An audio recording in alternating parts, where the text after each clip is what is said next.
So one of the most regular questions we get by email or by phone is, I want to run a charter boat, I want to do what you guys do, I want to be afloat on the water loads. How do I do it?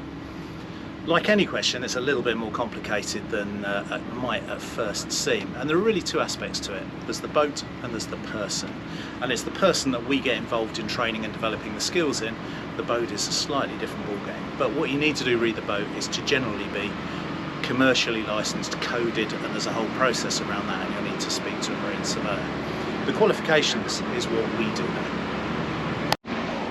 So what do you need qualifications wise? Well, basically what you need to do is to have a qualification that can be commercially endorsed, is the phrase.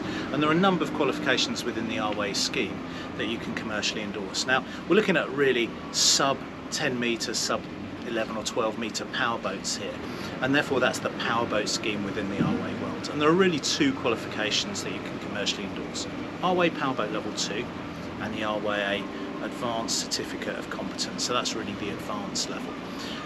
Powerboat Level 2 is a starter sort of qualification. It's a 2-day course that you can go out and you can get this weekend, and then assuming you have 12 months experience and a number of other support qualifications which we'll come back to, then you can commercially endorse it.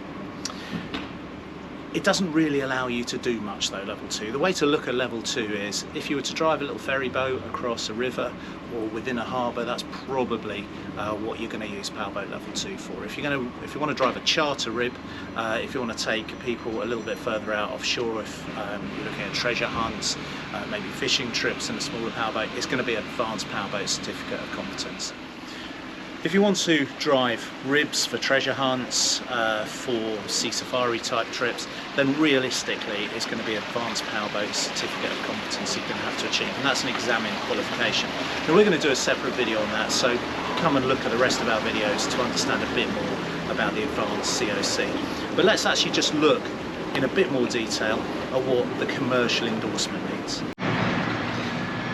So once you've got the base qualification you need, be that Powerboat Level 2 or the Advanced Certificate of Competence, you need to commercially endorse that. What does that mean? Well, that's basically a number of supporting qualifications.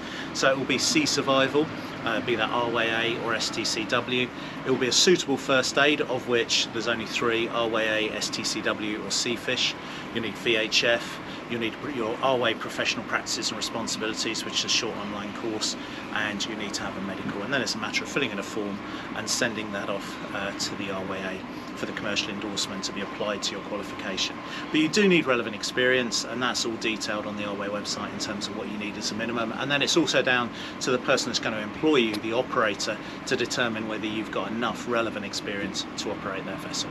So that just covers a little bit about commercial endorsement, and we'll cover separately the Advanced Powerboat Certificate of Competence, what that's about in terms of achieving that, and what the exam process is to hopefully get you through that qualification and get you to the level where you can get that qualification commercially endorsed.